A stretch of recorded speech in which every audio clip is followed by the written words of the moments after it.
வீட்டில் கூட்டம் கூட்டமாக எறும்பு வருகிறதா? அப்போ உங்க வீட்டில் கண்டிப்பாக இது நடக்கும். வீட்டில் எறும்பு நடமாட்டம் இருப்பது, எந்த வகையான எறும்பு வருது என்பது சில முக்கியமான விஷயங்கள் உங்கள் வீட்டில் நடக்கப் போவதற்கான அறிகுறிகள் என்று சாஸ்திரங்கள் சொல்லுகிறது. வீட்டில் எறும்புகள் வருவது என்பது சாதாரணமாக நடக்கும் ஒரு விஷயம். ஆனால் அவை கூட்டமாக வழக்கத்திற்கு மாறாக அதிக எண்ணிக்கையில் வந்தால் அது வெறும் எறும்பு தொல்லையாக மட்டுமில்லாமல் சில சகுனங்கள் மற்றும் நம்பிக்கைகளுடன் தொடர்புடையதாக பார்க்கப்படுகிறது. முன்னோர்கள் எறும்புகளின் நடமாட்டத்தை வைத்து எதிர்காலத்தில் நடக்கக்கூடிய சில நிகழ்வுகளை ஊகிக்கும் பழக்கத்தை கொண்டிருந்தனர். அப்படி எறும்புகள் கூட்டமாக வீட்டிற்குள் வந்தால் என்னென்ன சகுனங்கள் இருக்கின்றன என்பதை தெரிந்து கொள்ளுங்கள். எறும்புகள் கூட்டமாக வரும்போது எந்த வகையான எறும்புகள் வருகிறது, அவை எந்த திசையில் இருந்து வருகிறது, அது எந்த பொருளை எடுத்துச் செல்கிறது என்பதெல்லாம் சகுன பலனை நிர்ணயிப்பதில் முக்கிய பங்கு. கருப்பு எறும்புகள் பொதுவாக சுபமானதாக கருதப்படுகிறது. இவை அதிக அளவில் கூட்டமாக வீட்டிற்குள் வந்தால் வீட்டில் செல்வ வளம் பெருகப் போகிறது என்பதற்கான அறிகுறியாக பார்க்கப்படுகிறது.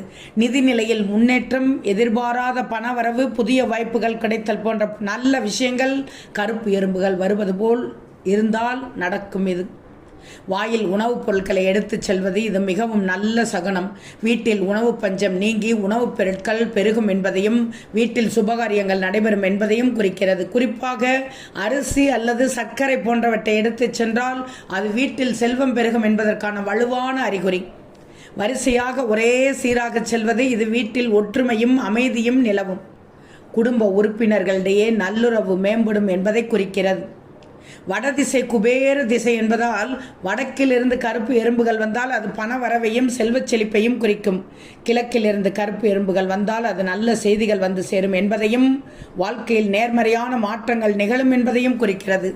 சிவப்பு எறும்புகள் பொதுவாக கருப்பு எறும்புகளைப் போல சுபமானதாக கருதப்படுவதில்லை. இவை சில சமயங்களில் எச்சரிக்கை சங்கனங்களாக கூறுகிறது. அதிக அளவில் கூட்டமாக வீட்டிற்குள் வந்தால் குடும்பத்தில் சண்டை, சச்சரவுகள், தேவையற்ற மன உளைச்சல், பொருளாதார ரீதியான சில சிரமங்கள் ஏற்படும். சிவப்பு எறும்புகள் கடித்து தொல்லை கொடுத்தால் அது வீட்டில் சில பிரச்சனைகள் அல்லது தடங்கல்கள் ஏற்படலாம். மேற்கிலிருந்து சிவப்பு எறும்புகள் வந்தால் அது வீட்டில் விருந்தினர்களின் வருகையை குறிக்கும். ஆனால் சில சமயங்களில் தேவையற்ற செலவுகளும் ஏற்படும். தெற்கில் இருந்து சிவப்பு எறும்புகள் வந்தால் அது வீட்டில் சில பிரச்சனைகள் அல்லது கவலைகள் ஏற்படக்கூடும் என்பதற்கான எச்சரிக்கையாக தெரிகிறது. வீட்டின் சுவர்கள், அலமாரிகள் அல்லது வேறு எங்காவது எறும்புகள் பெரிய கூடுகளை கட்டினால் அது அந்த இடத்தில் லட்சுமி கடாட்சம் நிரந்தரமாக இருக்கும் என்பது அறிகுறி. இது செல்வ வளத்தையும் ஸ்திரத்தன்மையும் குறிக்கிறது. எறும்புகள் எந்த வகை எறும்புகளாக இருந்தாலும் அவற்றை கொல்லுவதை தவிர்ப்பது நல்லது. அது ஒரு ஜீவராசி என்பதால் அவற்றை கொல்லக்கூடாது.